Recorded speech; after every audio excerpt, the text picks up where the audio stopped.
gent, hola, com estem tots? Tornem a estar així en un vídeo d'estos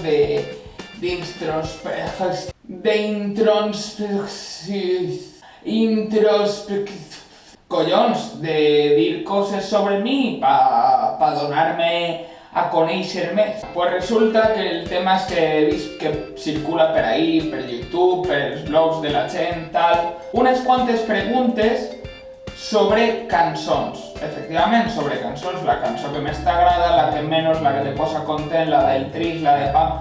Bueno, és més fàcil que vos ho ensenye, o sea que anem allà. El vídeo de les cançons.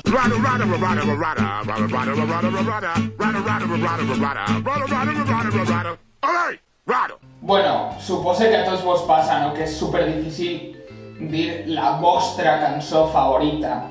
Sobretot perquè la majoria de gent canvien contínuament de cançons favorites i ara no pare d'escoltar una i demà no pare d'escoltar una altra.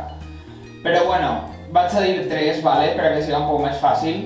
La primera, i que no pare d'escoltar últimament, és Imperfeccions del grup Zoo, que m'encanta, me pareix un temazo. Després vaig a dir Som d'Obrint Pas, perquè Obrint Pas és un dels meus grups favorits i jo crec que Som és com una cançó superèpica i és com un himne seu.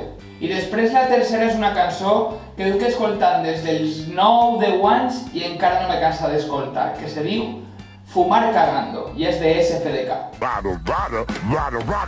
Bueno, la veritat és que no odie ninguna cançó en particular i de fet m'agrada quasi tota la música i tal, però sí que és cert que no soporte estos cantautors españolicos que son així tan moñes i tan... rollo Pablo Alborán, Alejandro Sanz i... És que no me sé els noms perquè com no m'interessen ni m'agraden tampoc, pues, però vamos, ese estil de música. Bueno, pues més o menos, en base a la resposta a l'anterior pregunta, vaig a dir que ninguna cançó m'entristeix especialment, perquè jo quan escolte música sempre és per intentar guanyar felicitat, mai escolte música trista o que me faça plorar perquè no m'interessa. Bueno, en este apartat vaig a dir dos cançons que ni siquiera sé si aquestes persones a les que me recorden van a veure el vídeo o no o què. Però bueno, vaig a dir dos cançons. La primera cançó de totes és Danza Kuduro. Danza Kuduro és una cançó que vaig ballar amb una amiga que se diu Aida durant totes unes falles que s'ho passaren genial i... Vale, sí, era molt viral, la ballava tot el món, però no sé, era com la cançó especial d'eixes falles i en eixa persona.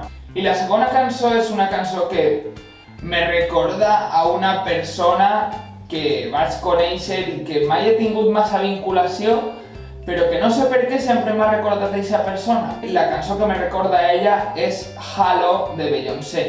Per què? No tinc ni idea. Oh my God! Bueno, la veritat és que n'hi ha moltíssimes cançons que em fan feliç, però últimament estic sentint una que cada vegada que la sent se me posa una sonrisa en la cara, que se diu A ratos lo avisaste i és de la Ranamanca, que de veres, o sea, és que és una explosió, és rumbera i és com molt divertida.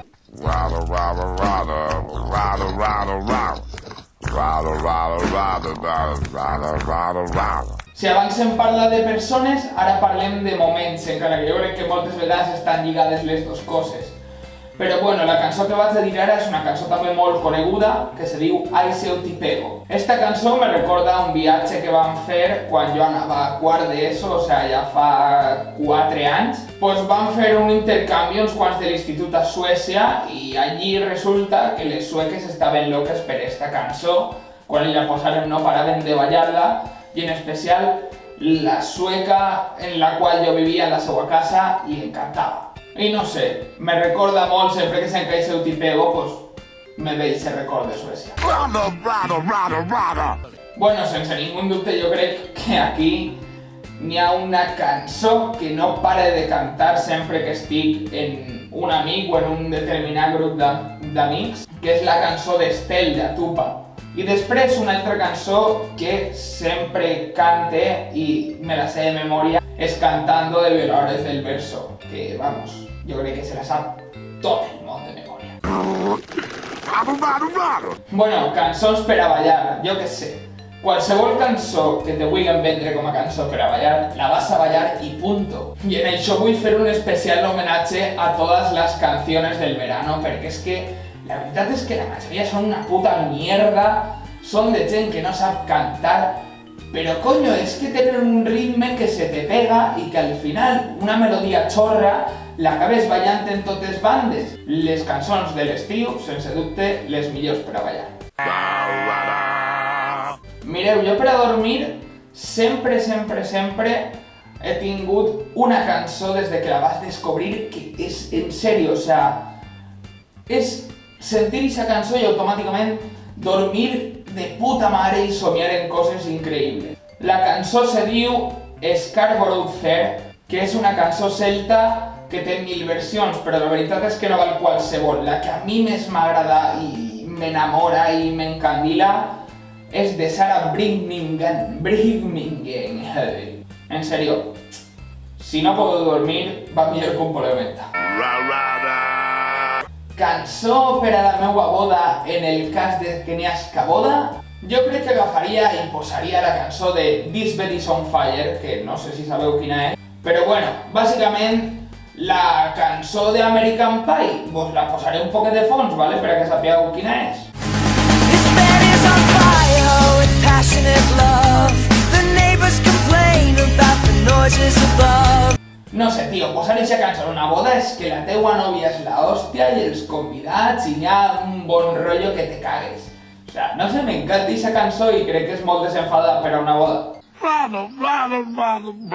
Coño, jo no sé qui mierda s'escriu aquestes preguntes, tio. Bueno, si no n'hi ha més remei i ja n'hi ha que pensar en morir-se, pues jo la veritat és que ho tinc clar. Com a cançó per a un soterrar, la Moixaranga sense ningú dubte. I ja està, això és tot, i res més per ara, ni per avui ni per demà. Igual d'aquí una setmana, igual d'aquí 2, jo què sé. Pues com sempre, hasta el pròxim vídeo. Mentrestant, passeu-ho bé, disfruteu, sentiu cançonetes, que la música és molt bona per a tot, i fins una altra!